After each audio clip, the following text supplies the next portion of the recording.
A chance to escape Murdoch's embrace. In 2009, I attended the wedding of News International chief executive Rebecca Brooke. The ceremony took place by a lake at a country estate. I stood the next TV presenter Piers Morgan, while Paul Deck, Daily Mail editor, was a few yards away.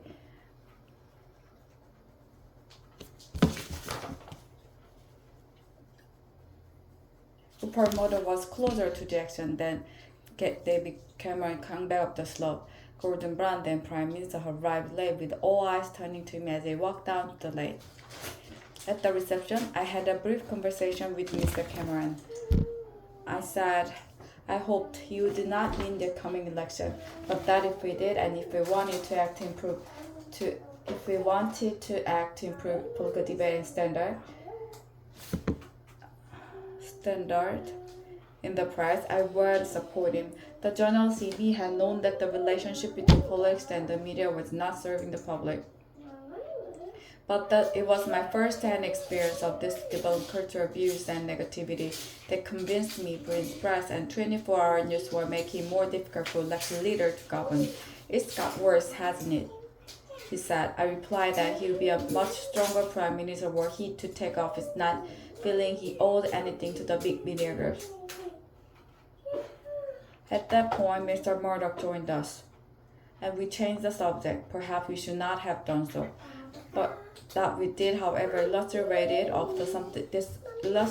something of the dishonesty at the heart of what are essentially political debate and standard and press.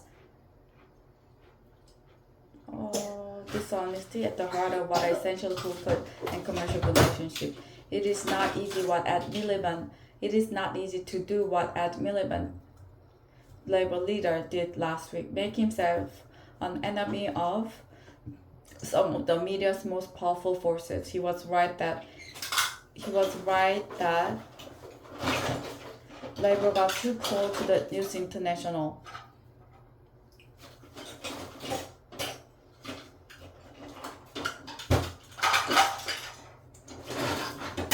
But he was also right that, given the media bias against it, he knew why we tried to level the playing field.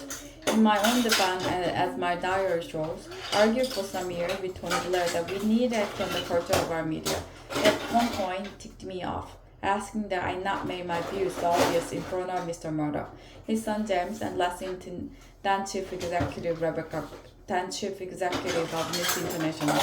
Ultimately, Mr. Blair thought the press had become a problem, but that given all our other priorities, people would not understand that our taking them on. He also thought it would look like revenge for the fact they had turned against it. And there were political considerations too. Trying to govern and win the election is hard enough without the press being against you. I accept that for all of us, at times media support was something we courted at the expense of positions of principle on media issues, but that trap has now been sprung. The latest revelation has forced the police, News International, and the government to act. The police will now more vigorous. News International will continue with their kamikaze crisis management, which one day will be studied as a textbook case of how not to do it. But the most important developments are the Prime Minister dual inquiries into press practices and a new system of regulation. These mean we now have once-in-a-generation opportunity for a new settlement between politics, the media, and the public. Nobody can argue that we have the press we deserve. Pressured by technological change, a dominant strain of Britain's media has gone into a spiral of decline. In which this scandal is only the most dramatic development. Mr. Cameron did not look comfortable announcing the reviews.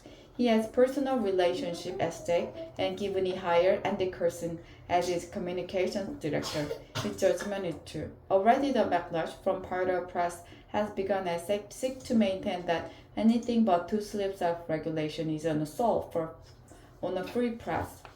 But Mr. Cameron must stand back from all of that and ask himself what is the right thing to do. He did some of it last Friday. The judicial inquiry should be far-reaching. The news of the wall is far from allowing the use of dubious and illegal practices, as widely ignored reports from the Information Commission have shown.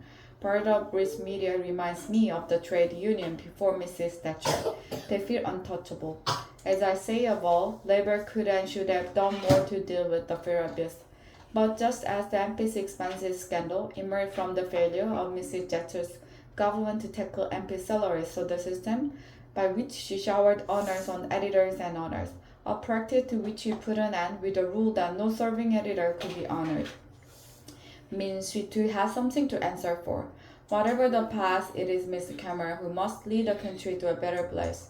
Mr. Miliband has shown himself capable of playing a good and principled part, and so should the public. Ultimately, political debate will only improve if the public want it to. If they channel the anger at recent events into an assessment of what kind of paper they read, whether they really want to live on a diet of celebrity, trivia, negativity, and abuse, to coin a phrase, we are all in this together.